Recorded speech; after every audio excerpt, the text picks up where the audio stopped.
നമസ്കാരം. അഞ്ചാലുമൂട് മീഡിയയിലേക്ക് എല്ലാവർക്കും ഒരിക്കൽ കൂടി ഹാർദമായ സ്വാഗതം.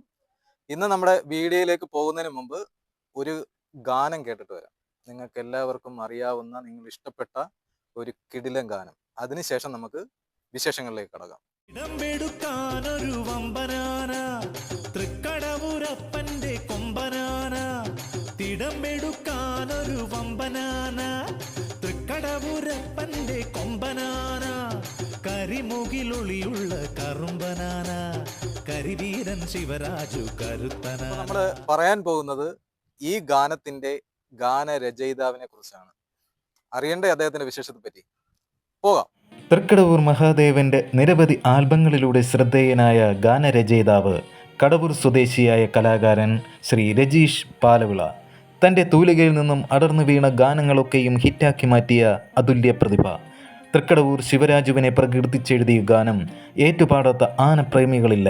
നമ്മുടെ നാടിനെ സംബന്ധിച്ച് ഒരുപാട് ഗാനങ്ങൾക്ക് ഈരടി നൽകിയ ആ കലാകാരൻ നമ്മളോടൊപ്പമുണ്ട്.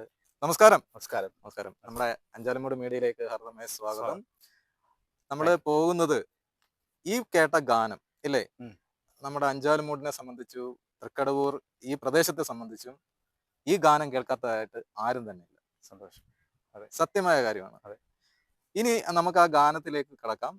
അതിനു മുമ്പ് നമ്മളുടെ എന്താണ് ഈ കലാരംഗത്തെ നമ്മളുടെ ചരിത്രം? ഓക്കെ, തീർച്ചയായും. മെയിനായിട്ട് എന്താണ്? കവിതയാണോ പാട്ടാണോ?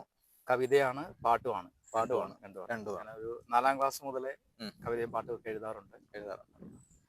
അപ്പോൾ 4ാം ക്ലാസ്സിലാണ് അത് ആരംഭിച്ചത്.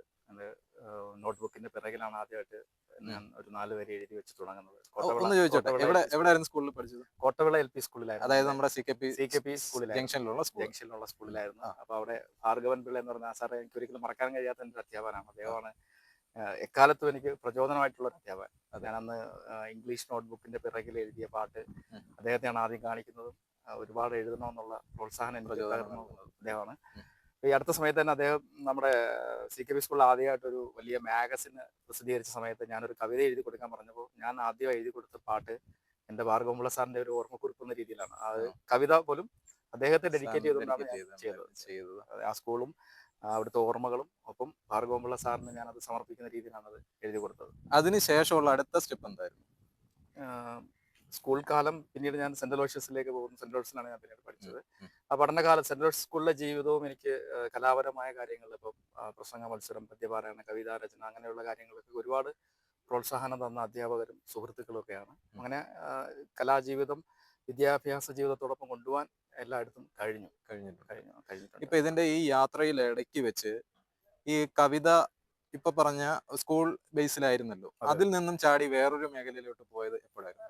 അത് നമ്മൾ ഒരു +1 +2 ഒക്കെ നമ്മുടെ ചിന്തകൾ മാറുന്നതനുസരിച്ച് അത് സ്വാഭാവികമായിട്ടും നമ്മുടെ എഴുത്തിലും നമ്മുടെ വായനാ രീതികളൊക്കെ മാറുന്നതനുസരിച്ച് നമ്മുടെ ചിന്തകളും ഒക്കെ മാറുന്നതനുസരിച്ച് അത് ആ ഒരു പ്രതിഫലനം തീർച്ചയായും നമ്മുടെ രചനകളിലും ഉണ്ടാകും. അപ്പം നമ്മൾ ഒരു കുട്ടിക്കാലത്ത് നമ്മൾ കുട്ടിത്വമുള്ള പാട്ടുകളും കവിതകളും ആണെങ്കിൽ അത് ക്രമേണ നമ്മൾ വളരുന്നതനുസരിച്ച് അതിനകത്തും വാക്കുകളുടെ ഒഴുക്കും അതിന്റെ ബിംബങ്ങളും കവിത ലക്ഷ്യം വയ്ക്കുന്നതും കവിതയുടെ മൊത്തത്തിലുള്ള കണ്ടന്റുകളും എല്ലാം.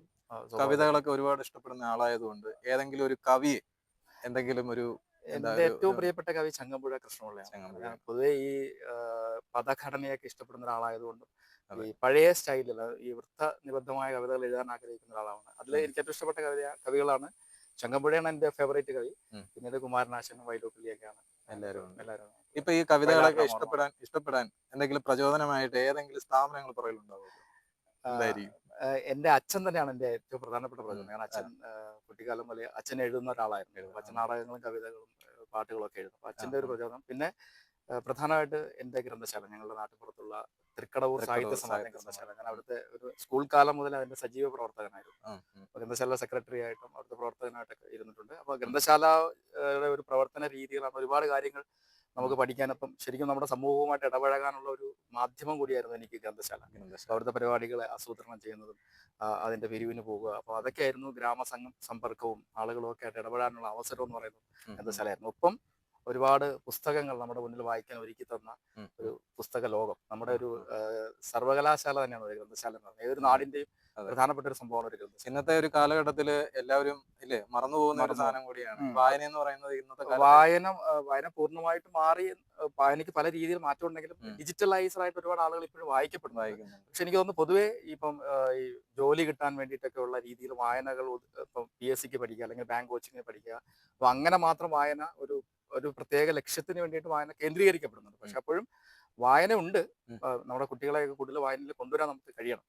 നമ്മൾ ഇപ്പൊ നീരാവിൽ സ്കൂളിൽ കഴിഞ്ഞ 2 തവണയും ഈ വായനോത്സവം വായനാ ദിനം ജൂൺ 19 വായനാ ദിനം ഉദ്ഘാടനം ചെയ്യാനുള്ള ഭാഗ്യം എനിക്കാണ് കിട്ടിയത്. അപ്പൊ അവിടെ ഒരുപാട് കുട്ടികളെ ഞാൻ കണ്ടു. നന്നായി വായിക്കുന്ന, വായനയിൽ താല്പര്യമുള്ള, അതോടൊപ്പം അവരുടെ വായനാ അഭിരുചികൾ ഉപയോഗിച്ച് കഥകളോ കവിതകളോ പാട്ടുകളോ ഒക്കെ എഴുതാൻ കഴിവുള്ള ഒരുപാട് കുട്ടികൾ വളർന്നു വരുന്നുണ്ടെന്നുള്ളത് വളരെ സന്തോഷമുള്ള ഒരു കാര്യമാണ്. ഇനിയിപ്പോ അതിൽ നിന്ന് നമുക്ക് അടുത്ത ഭാഗത്തേക്ക് പോകും. ഇപ്പൊ നേരത്തെ കേട്ട ഗാനം തൃക്കടവൂർ ശിവരാജുവിനെ പ്രകൃതിച്ചുകൊണ്ടുള്ള ആ ഗാനം എന്തായിരുന്നു അതിന്റെ ഒരു ബേസ്, അല്ലെങ്കിൽ ആ ഗാനം എഴുതാനുണ്ടായ സാഹചര്യം എങ്ങനെയായിരുന്നു? ഞാൻ ആദ്യമായിട്ട് എൻ്റെ ഒരു പാട്ട് ഇറങ്ങുന്നത് കടവൂർ ക്ഷേത്രത്തിലാണ്. 2007 ശങ്കരപ്രിയം എന്ന് പറഞ്ഞൊരു ആൽബമാണ്. ശരിക്കും ആ ആൽബം ഇറങ്ങുന്ന സമയത്ത് തന്നെ ഞാൻ ശിവരാജിനെ കുറിച്ചൊരു ഗാനം എഴുതിയിരുന്നു. കാരണം ഞാൻ കുട്ടിക്കാലം മുതലേ കാണുന്ന നമ്മുടെ ക്ഷേത്രത്തിലെ ആനയാണ് ശിവരാജ്. തീർച്ചയായും ഏതൊരു മനുഷ്യനും കുട്ടിയെന്നോ വയസ്സെന്നോ പ്രായഭേദമില്ലാതെ എല്ലാവരും ആസ്വദിക്കുകയും ചെയ്യുന്ന ഒരു ജീവിയാണ്. കരയിലെ ഏറ്റവും വലിയ ജീവി എന്നുള്ളൊരു കൗതുകം. അപ്പം ശിവരാജു നമ്മുടെ 8 കരക്കാരുടെയും നമ്മുടെ കണ്ണിലുണ്ണിയായിട്ടുള്ള ഒരു ആന. അപ്പം ആ ആനയെക്കുറിച്ച് ഒരുപാട് കവിതകളൊക്കെ ഞാൻ മുമ്പ് എഴുതിയിട്ടുണ്ട്. ഈ അടുത്ത കാലത്ത് ആ സമയത്തായിട്ട് ആനയ്ക്ക് ഒരുപാട് പ്രശസ്തിയിലേക്ക് ആന വളർന്നു വരുന്ന ഒരു കാലഘട്ടം കൂടിയായിരുന്നു. തൃശ്ശൂർ പൂരത്തിലേക്കൊക്കെ അന്ന് ചരിത്രത്തിൽ ആദ്യമായിട്ട് ആന പങ്കെടുത്തു. അപ്പോൾ തെക്കൻ ജില്ലകളിൽ നിന്നുള്ള ഒരു ആന അവിടെ തലയെടുപ്പോടുകൂടി നിൽക്കുന്നത് തെക്കൻ ജില്ലക്കാർക്കും വിശേഷിച്ചും നമ്മുടെ ആന എന്ന നിലയിൽ നമുക്കൊക്കെ വലിയ അഭിമാനം തോന്നിയൊരു നിമിഷമായിരുന്നു. അപ്പോൾ അന്ന് ഞാൻ അതിനെക്കുറിച്ചൊരു പാട്ട് എഴുതിയത് എൻ്റെ ആദ്യ ആൽബത്തിൽ തന്നെ ഉൾക്കൊള്ളിക്കാൻ ശ്രമിച്ചെങ്കിലും അന്ന് ഈ പ്രൊഡ്യൂസർമാർക്കൊന്നും അതിൻ്റെ ഒരു പ്രാധാന്യം മനസ്സിലായില്ല. അതായത് ഭക്തിഗാനങ്ങൾക്കിടയിൽ ഒരു ആനപ്പാട്ട് എന്നത് അവർക്കത് ഉൾക്കൊള്ളാൻ കഴിഞ്ഞില്ല. അപ്പൊ അങ്ങനെ ആ ഫസ്റ്റ് ഇറങ്ങിയ ആൽബത്തിൽ അത് ഒഴിവാക്കുകയായിരുന്നു അക്ഷരാർത്ഥത്തിൽ. പക്ഷെ അടുത്ത തവണത്തെ എൻ്റെ ഒരു ആൽബം ഇറങ്ങിയ സമയത്ത് അതിൽ ഈ പാട്ടിനെ ഉൾപ്പെടുത്തി. അപ്പൊ അത് പാട്ട് മൊത്തത്തിൽ മാറി. അന്ന് ഞാൻ ആദ്യം എഴുതി വെച്ച പാട്ടായിരുന്നില്ല രണ്ടാമത് എഴുതി. കാരണം അന്ന് അപ്പോഴത്തേക്ക് ആന തൃശ്ശൂർ പൂരത്തിലൊക്കെ പങ്കെടുത്ത് അല്പം പ്രശസ്തിയൊക്കെ നേടി കുറച്ച് മാസങ്ങൾക്കുള്ളിൽ തന്നെ ഞങ്ങളുടെ ആൽബം ഇറങ്ങി. അപ്പൊ അന്ന് സന്തോഷ് രാജ് എന്ന് പറയുന്ന ഒരു മ്യൂസിക് ഡയറക്ടർ, അദ്ദേഹം ഗന്ധർവ സംഗീതത്തിലേക്ക് വിജയമാണ്. അപ്പൊ അദ്ദേഹത്തിന്റെ ട്യൂണിലുള്ള ഒരു ട്രാക്കിലാണ് ഞാൻ ട്യൂൺ അനുസരിച്ച് ഈ തിടമ്പെടുക്കാന്നൊരു വമ്പനാന, തൃക്കടവൂരപ്പന്റെ കൊമ്പനാന എന്നൊരു പാട്ട് എഴുതുന്നു. അത് ആ ആൽബത്തിൽ ഏറ്റവും ഹിറ്റ് പാട്ടായി മാറുകയും വലിയൊരു ട്രെൻഡായി മാറുകയും ചെയ്തു. എന്തായിരുന്നു ആ ട്രെൻഡ്? അതും കൂടി ട്രെൻഡ് പ്രധാനമായിട്ട് ആ ട്രെൻഡിന്റെ കാരണം ശിവരാജിനോടുള്ള നമ്മുടെ ആളുകളുടെ സ്നേഹം തന്നെയാണ്. അപ്പൊ ആനയെ കുറിച്ചുള്ള ഓർമ്മയായിട്ട് ആനയുടെ ഒരു വൈബായിട്ട് ആ പാട്ട് മാറി. ആനയുടെ ഇൻട്രോ സോങ് ആയിട്ട് പല സ്ഥലത്തും തിരുനക്കരയിലും തിരുവൈക്കത്തും അങ്ങനെ ഒരുപാട് ക്ഷേത്രങ്ങളിൽ ശിവരാജുവിനെ അവതരിപ്പിക്കുന്ന സമയത്ത് അതിനു മുമ്പുള്ള ഒരു ഇൻട്രോ ഗാനമായിട്ട് അത് മാറി. ഒരുപാട് ആളുകൾ ആ ഗാനം ഏറ്റെടുത്തു. സോഷ്യൽ മീഡിയയിൽ ഒരുപാട് തരംഗമായി. തൃക്കടവൂർ ശിവരാജുവിനെ എവിടെ കാണിച്ചാലും അതെ. അത് മാത്രമല്ല എനിക്ക് തോന്നുന്നു പൊതുവെ ഈ ഗുരുവായൂർ കേശവൻ പോലെയുള്ള സിനിമകൾക്ക് പുറത്ത് ആനകൾക്ക് വേണ്ടിയിട്ടുള്ള ഒരു പാട്ട് ഇറങ്ങുന്ന ഒരു ട്രെൻഡ് തുടങ്ങി വെച്ചത് നമ്മൾ തന്നെയാണ്. നമ്മുടെ പാട്ടിലൂടെയാണ് അത് വരുന്നത്. പിന്നീടാണ് ഈ പാമ്പാടി രാജന്റെ ഒക്കെ പാട്ടുകൾ ഒഫീഷ്യലായിട്ട് വരുന്നത്. ഇപ്പൊ തൃക്കടവൂർ ശിവരാജുവിന്റെ ഗാനം പോലെ തന്നെ നമ്മുടെ തൃക്കടവൂർ മഹാദേവന്റെ ഉത്സവത്തിന് അല്ലേ, അവിടെ ഒരു ഇൻട്രോ ഗാനമുണ്ട്. അതെ. അതും ഈ കൈകളിൽ നിന്നാണ്. അതെ, വിളക്കറിയിപ്പ് ഗാനം. വിളക്കറിയിപ്പുമായിട്ട് ബന്ധപ്പെട്ട കഥകളും ഓലക്കുട ചൂടി വരുന്നതൊക്കെ സങ്കല്പിച്ചുകൊണ്ട് എഴുതിയ ഒരു പാട്ട്. അത് നാടകം കാണുവാൻ വിളക്കറിയിക്കുവാൻ വന്നെത്തിയിടുന്ന തൃക്കടവൂരപ്പൻ എന്ന് പറഞ്ഞത്. നാടകം കാണുവാൻ വിളക്കറിയിക്കുവാൻ വന്നെത്തിയിടുന്നേ തൃക്കടവൂരപ്പൻ. നാടകം കാണുവാൻ വിളക്കറിയിക്കുവാൻ വന്നെത്തിയിടുന്നേ തൃക്കടവൂരപ്പൻ. ചുട്ടുതീവെട്ടവും കടുംതുടിത്താളവും ഈ വഴിത്താരയിൽ തൃക്കടവൂരപ്പൻ. അതായത് വിളക്കറിയിച്ചുകൊണ്ട് പോകുന്ന 8 കരകളിലും മിക്കവാറും കേൾക്കാൻ പറ്റുന്ന അത് വിളക്കറിയിപ്പിനെ കുറിച്ചുള്ള ആദ്യ ഗാനവും ഇപ്പോഴും ഒരു ഡെഡിക്കേറ്റഡ് ഗാനം എന്ന് പറയുന്നത് അത് തന്നെയാണ്. എല്ലായിടത്തും കേൾക്കുന്ന ഒരു പാട്ട്, എല്ലാവരുടെയും വാട്സപ്പ് സ്റ്റാറ്റസ് ഒക്കെ ആയിട്ട് മാറുന്ന ആ ഒരു സമയത്ത് ഒരു ട്രെൻഡ് ഗാനമായിട്ട് ഓരോ വർഷവും ഒരു പുതുമ, എപ്പോഴും പുതുമ നിലനിൽക്കുന്ന ഒരു ഗാനമായിട്ട് അത് ഇപ്പോഴും നിലനിൽക്കുന്നുണ്ടത് വലിയ സന്തോഷം. സന്തോഷമുണ്ട്, ഇപ്പൊ അഭിമാനം. ഇതിന് രണ്ടിന് പുറമെ തൃക്കടവൂർ മഹാദേവന്റെ ക്ഷേത്രവുമായിട്ട് ബന്ധപ്പെട്ടു അല്ലെങ്കിൽ ആ ഒരു ഗാനങ്ങളുടെ കൂട്ടത്തിൽ മറ്റെടുത്ത് പറയാൻ പറ്റുന്ന മറ്റൊന്ന് ഈ തേവള്ളി കുതിരയുടെ ഒരു പാട്ടാണ്. തേവള്ളി കുതിരയെ കുറിച്ച് നമ്മുടെ ഉത്സവത്തിന് ഏറ്റവും പ്രധാനപ്പെട്ട ഒരു സവിശേഷതയാണല്ലോ ഈ അഷ്ടമുടി കായലിലൂടെ ഒരു ജലഘോഷയാത്രയായിട്ട് തേവള്ളി കുതിരയെ കൊണ്ടുവരുന്നത്. അപ്പം തേവള്ളി കുതിരയ്ക്ക് വേണ്ടിയിട്ട് തൃക്കടൂർ മഹാദേവ ക്ഷേത്രത്തിന്റെ ഭക്തിഗാന ചരിത്രത്തിൽ ആദ്യമായിട്ട് ഒരു പാട്ട് വരുന്നത് എൻ്റെ പാട്ടാണ്. അത് അഷ്ടമുടി കായലിന്റെ പൊന്നോളങ്ങളിൽ നൃത്തമാടി വരുന്നിതാ നെടുംകുതിര എന്ന് പറയുന്ന ഒരു പാട്ട്.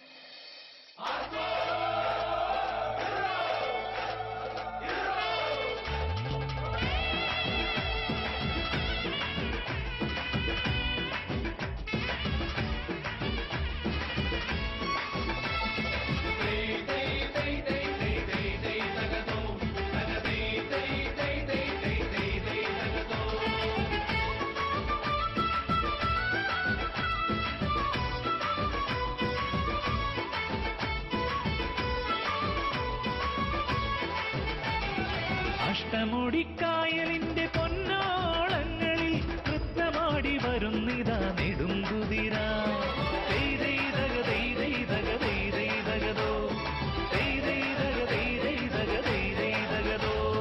അത് സുധീപ് കുമാറാണ് പാടിയത്. നമ്മുടെ നെടുമ്പടിക്കാനൊരു ഒമ്മനാണ് പാടിയത് സുധീപ് കുമാറാണ്.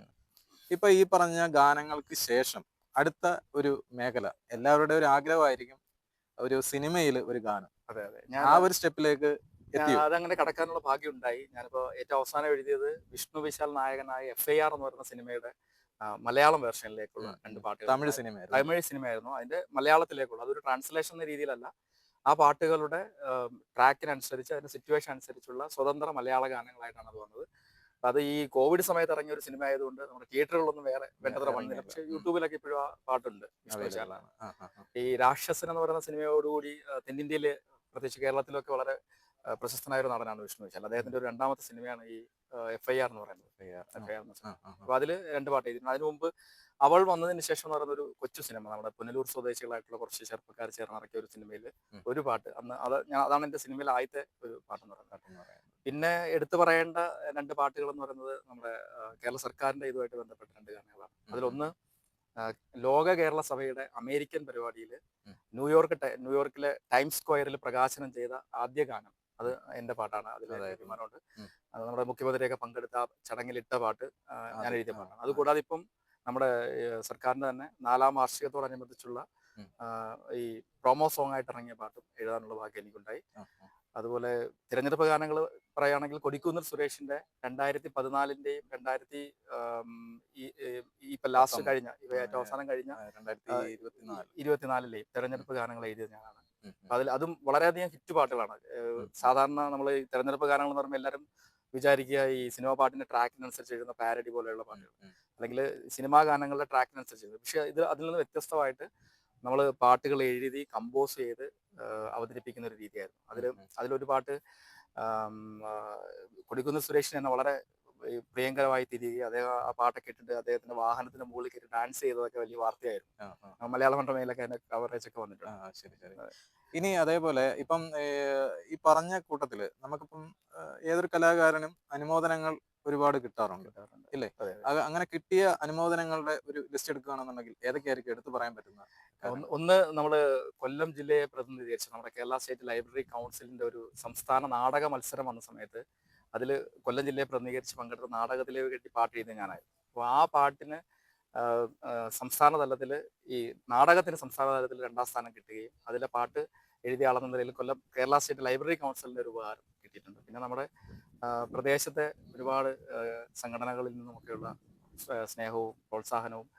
ഒരു കാര്യം എന്ന് വെച്ചാൽ നമ്മുടെ നാടിന്റെ ഒരു വലിയ പ്രത്യേകത ഒരുപാട് സാംസ്കാരിക സംഘടനകളും സ്ഥാപനങ്ങളും ഉള്ള ഒരു നാടാണ്. നമ്മുടെ ഗ്രാമത്തിൽ എടുത്തു കഴിഞ്ഞാൽ ഏറ്റവും അധികം എണ്ണമറ്റ സാംസ്കാരിക പ്രസ്ഥാനങ്ങൾ ക്ലബ്ബുകളായാലും ഗ്രന്ഥശാലകളായാലും ഉണ്ട്. അപ്പോൾ അവരുടെ എല്ലാം പിന്തുണ ഒരു കലാകാരന്റെ വളർച്ചയിൽ എങ്ങനെയാണോ ഒരു നാട് ഇടപെടുന്നത് അതുപോലെ ഇവരുടെ എല്ലാ ക്ലബ്ബുകളും, ഞാൻ എല്ലാ ക്ലബ്ബുകളുമായിട്ടും ഒരു സ്നേഹ സൗഹൃദം കാത്തു സൂക്ഷിക്കുന്ന ഒരാളാണ്. അപ്പോൾ എല്ലാ ക്ലബ്ബുകളുടെയും പരിപാടികൾ വിളിക്കാറുണ്ട്, പോകാറുണ്ട്. അപ്പോൾ അവരൊക്കെ അവരുടെ പരിപാടികളിൽ സ്നേഹോപഹാരങ്ങളും ഇതൊക്കെ തന്നിട്ടുണ്ട്. അടുത്ത പുതിയ പ്രോജക്റ്റുകൾ അല്ലേ? ഇപ്പോൾ പുതിയ പ്രോജക്റ്റ് ഒരെണ്ണം ഓണത്തിന് ഒരു പാട്ട് ഞങ്ങൾ ഒരുക്കുന്നുണ്ട്. അത് നമ്മുടെ ഗായകൻ അന്തരിച്ച യശശരീരനായ ഗായകൻ ബ്രഹ്മാനന്ദന്റെ മകൻ രാകേഷ് ബ്രഹ്മാനന്ദൻ ഈണമിട്ട ഒരു ഗാനമാണ്. അദ്ദേഹത്തിന്റെ ഈണത്തിനനുസരിച്ച് ഞാൻ എഴുതിയ ഒരു ഓണപ്പാട്ട്. അതിന്റെ അണിയറ പ്രവർത്തനങ്ങൾ നടന്നുകൊണ്ടിരിക്കുകയാണ്. ഈ ഓണത്തിന് അത് എല്ലാവർക്കും കാണാൻ കഴിയുന്ന രീതിയിൽ യൂട്യൂബിലോ മറ്റു മാധ്യമങ്ങളിലൊക്കെ എത്തിച്ചേരുമെന്ന് പ്രതീക്ഷിക്കുന്നു. അപ്പോൾ അതാണ് ഏറ്റവും പുതിയ പ്രോജക്റ്റ്. ഓണപ്പാട്ടാണ് എൻ്റെ ഏറ്റവും പുതിയ പ്രോജക്റ്റ്. തീർച്ചയായും. പിന്നെ ശിവരാജുവിനെ കുറിച്ച് തന്നെ ഞാൻ മറ്റൊരു ഗാനം എഴുതിയത് കഴിഞ്ഞ ഉത്സവത്തോടനുബന്ധിച്ച് പ്രകാശനം ചെയ്തിരുന്നു. അത് ഈ നമ്മൾ ആദ്യത്തെ പാട്ട് ശിവരാജുവിൻ്റെ ഒരു പുകഴ്ത്ത് പാട്ടായിരുന്നുവെങ്കിൽ ഏറ്റവും പുതിയ പാട്ടെന്ന് പറയുന്നത് സൗന്ദര്യ വർണ്ണനയാണ്. ശിവരാജുവിൻ്റെ അടിമുടി വർണ്ണിക്കുന്ന, ഒരുപക്ഷെ കേരളത്തിൽ തന്നെ അങ്ങനെ ഒരു സമ്പൂർണമായൊരു സൗന്ദര്യ വർണ്ണനയുള്ള ഒരു ആനപ്പാട്ട് ഇറങ്ങിയിട്ടില്ല. അങ്ങനെ അത്തരത്തിലുള്ള ഒരു ആദ്യത്തെ പാട്ടെന്ന നിലയിൽ കോന്നിമലക്കാട്ടിൽ എന്ന് പറയുന്ന ആ ഒരു പാട്ട് എല്ലാവരും കേൾത്ത് നോക്കണം. അത് യൂട്യൂബിലൊക്കെ ലഭ്യമാണ്. തീർച്ചയായും. അപ്പോൾ ഇപ്പോൾ നടന്നുകൊണ്ടിരിക്കുന്ന കാര്യങ്ങൾക്കും ഇനി നടക്കാൻ പോകുന്ന പുതിയ പ്രോജക്റ്റുകൾക്കും എല്ലാവിധ ഭാവുകങ്ങളും നേരുകയാണ്. ഒപ്പം നമ്മളുടെ അഞ്ചാലുമൂട് മീഡിയയിൽ വന്ന് നമ്മളോടൊപ്പം ഈ വിശേഷങ്ങളൊക്കെ പങ്കിടുവാനും ഒക്കെ സമയം കണ്ടെത്തി നമ്മളോടൊപ്പം ജോയിൻ ചെയ്തതിന് ഒരുപാട് നന്ദി. തീർച്ചയായും. അപ്പോൾ എന്തായാലും നമുക്ക് മറ്റൊരു കലാകാരന്റെ വിശേഷവുമായി നമുക്കിനി വീണ്ടും കണ്ടുമുട്ടാം. ഇദ്ദേഹം പറഞ്ഞ ഇദ്ദേഹത്തിന്റെ ഗാനങ്ങൾ യൂട്യൂബിൽ അവൈലബിൾ ആണ്. തീർച്ചയായും ഇനിയും നമുക്ക് കണ്ടുമുട്ടാം. Thanks for watching. Thank you so much. നാട്ടകം കാണുവാൻ വിളക്കറിയിക്കുവാൻ വന്നെത്തിയിടുന്നേ തൃക്കടപൂരപ്പൻ.